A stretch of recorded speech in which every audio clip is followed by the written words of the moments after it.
Now we're going to look at converting from radical form to rational exponents. So recall our conversion between rational exponents and radicals. Our denominator is our root, our numerator is our power. So in this case, our power is 2 and our root is 3, so this becomes n to the 2/3. And we can't simplify anything from there. Now we'll rewrite this with rational exponents. Remember, 16 really has a power of 1 on it. So this becomes 16 to the 1/3, a to the 5/3, and b to the 7/3. Now they may ask you to simplify this. If they do ask you to simplify, here's what we can do. Recall, 16 really has 8 in it, which is a perfect cube. So we can break 16 to be 8 times 2. We can break a up to be a to the 3rd and a squared. And we can break b up to be b to the 6th and b. So now we can actually take the cube root of 8, and it is 2. We can't take the cube root of 2, so we rewrite that as 2 to the 1/3. We can take the cube root of a, which is just a. We can't take the cube root of a squared, so we write that as a to the 2/3. We can take the cube root of b to the 6th, that's b squared. And we cannot take the cube root of b, so that's b to the 1/3. Okay, so you may see some answers like this as well, but if it's just simply asking you to write with exponents, there you have it. Okay, let's look at our next example. We'll write this with rational exponents. This becomes 9 to the 2/4, x to the 3/4, and y to the 2/4. We definitely want to simplify our fractions. So now this is 9 to the 1/2, x to the 3/4, and y to the 1/2. Again, if they ask you to simplify, remember 9 to the 1/2 is really saying the square root of 9. So the square root of 9 is 3, so we can write this as 3x to the 3/4 and y to the 1/2. And that would be the best answer to give. Okay. The back side is just a bunch of simplifying problems. So we're going to look at a few of these together, and then you can try the other ones. So let's start with number 9. On number 9, we're asked to multiply two radicals. However, remember, when we multiply radicals, the roots have to be the same. And in this case, they're not. So we're going to convert to our rational exponents. This really becomes 2 to the 5/3 times 2 to the 1/4.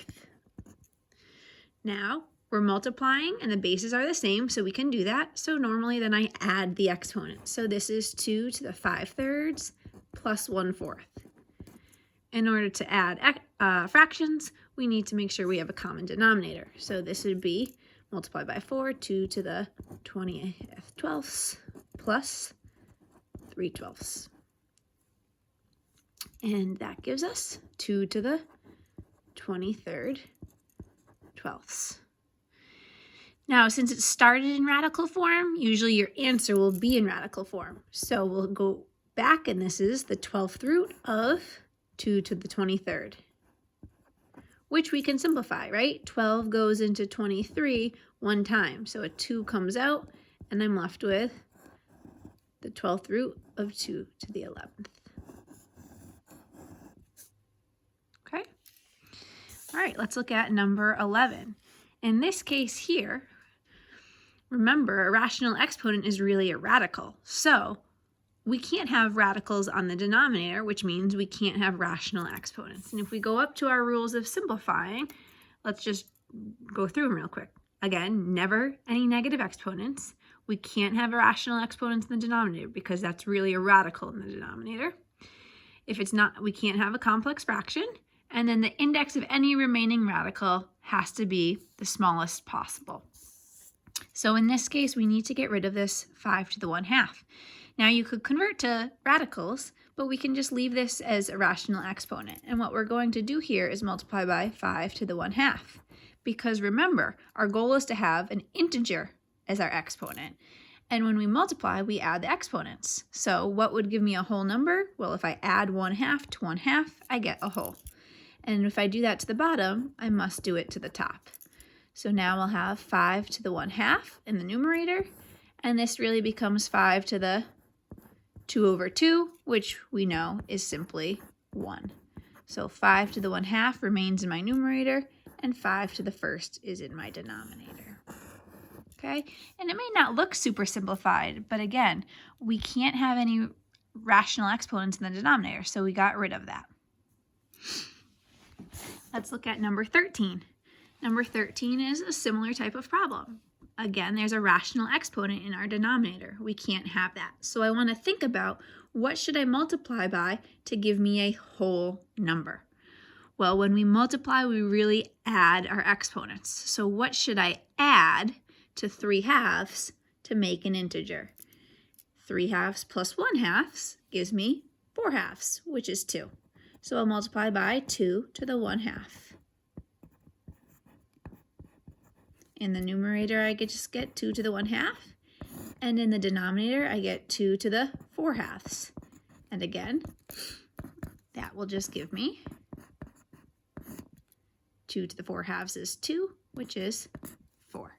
Now, one common mistake that a lot of folks do is that then they reduce this 2 and 4. We cannot do that. Okay, this has a power of 1/2. So this is acting really as a base, and these bases now are not the same. If we had like an x right here, now that 2 is a coefficient, so you could. Okay, but we're just going to be done at this point.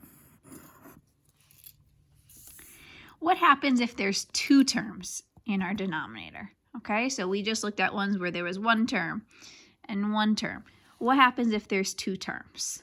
Well, just like with our radicals, when there was 2 terms, we used a conjugate. So I'm going to use the conjugate of this guy, which is x to the 1/2 minus y to the 1/2.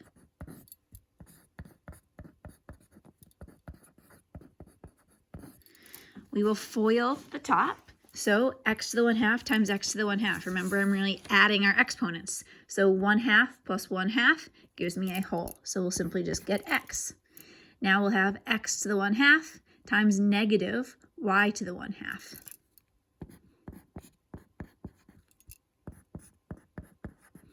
And again, we'll have another set of those. And then we have negative y to the 1/2 times negative y to the 1/2 gives me a positive y, and 1/2 plus 1/2 makes a whole, which is just 1. In our denominator, we'll FOIL. Remember, those middle 2 terms with a conjugate will always cancel. So I have x to the 1/2 times x to the 1/2 gives me x to the whole, which is just x. Our middle 2 terms will cancel. X to the 1/2 times negative will be negative x to the 1/2, y to the 1/2.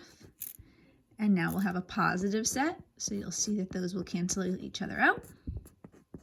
And then y to the 1/2 times negative y to the 1/2 is negative y to the 1st. We'll clean all that up, and in my numerator, I have x minus 2x to the 1/2, y to the 1/2, plus y. And in our denominator, we'll simply just have x minus y. And there is your answer. Okay, the last one here, we have the 6th root of 27. So you may try to think about, okay, something to the 6th power, 27, can I break that up? But in this case, what I do know is 27 is a perfect cube, okay? So what I'm going to do is I know that 27 is a perfect cube, so I'm going to write that like that. And then I also know, though, that this needs to stay as a 6, so I'm going to change this to really become the square root of the cube root of 27. Now, why can I do that? Let's go back, okay? Let's go back to right here. I know with rational exponents that this is 27 to the 1/6. Would you agree that this is an equivalent statement as 27 to the 1/3 to the 1/2? And that's because if I use exponent rules, power to a power, we multiply.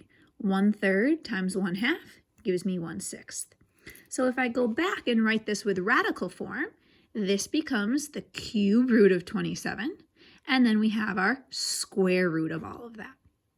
So now with that being said, again, I'll go back. We have the square root of the cube root of 27, and I work inside to out. The cube root of 27 is 3. So I still have the square root, simple, but now I can just put a 3. Can we break that up anymore? Can I break 3 up into any perfect squares? No. So we are done. And there's my answer. Now, there's a few left for you to try. Make sure you're using your exponent rules. So here, our power rule, right? Multiply. Here will be very similar to number 11 and number 13. Number 10, we're multiplying with different roots, so we need to convert, like number 9, to rational exponents. And then this one's very straightforward. We're multiplying with same bases, so simply just add our powers.